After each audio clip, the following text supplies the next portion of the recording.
How do you overcome the inevitable fear of death? Let me know if you figure it out. I've tried both the religious and indifference routes. I'm still terrified.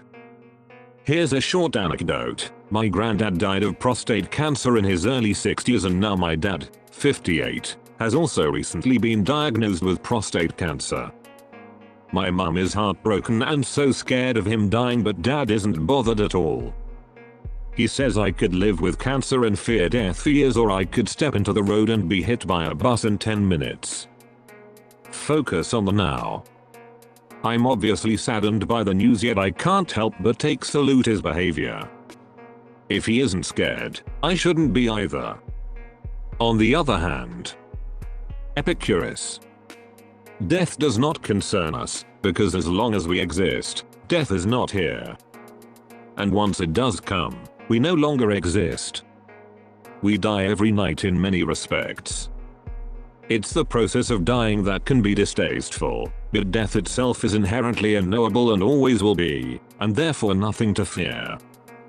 I mean, the only moment you could be entirely sure is real would be right now. The past is a fading memory and future is a foggy dream. But the moment at hand is crystal clear and real. As long as you live the moment at hand, the past, the future and death lose its meaning. I fear what comes before death. I don't want to suffer when I die. If anything, I would like to just pass in my sleep. I don't fear the afterlife. The realization that it is the one thing that binds all things.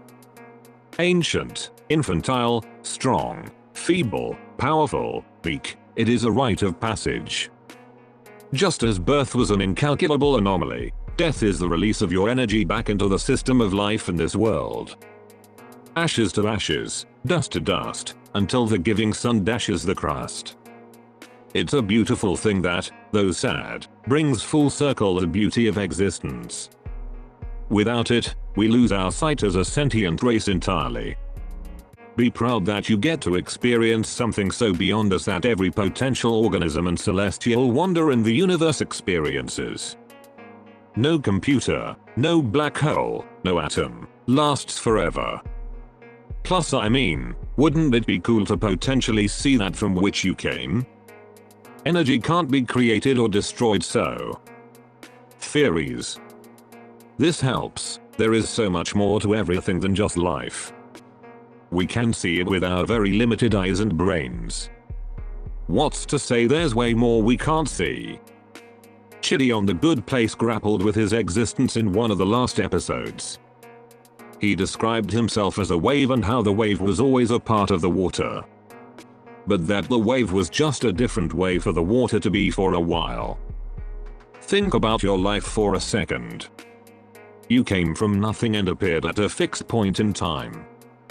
Where did you come from before then? The answer is pretty simple if you think about it. You have always been the universe itself.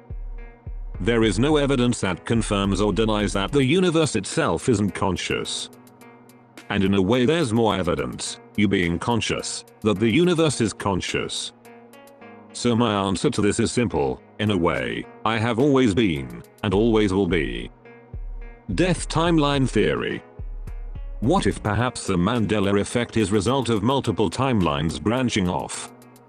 If that when somebody dies within their timeline, they are simply put into a different timeline where their death simply never happened. Therefore, this leads us to conclude that the Mandela effect is when in a certain timeline mass amount of people die as the result of a catastrophic level event.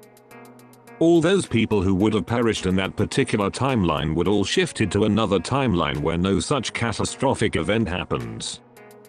So the new timeline is created, but the old original memories make it through some memories and visions of their past timeline, which will have collectively recollected certain things, resulting in the Mandela effect.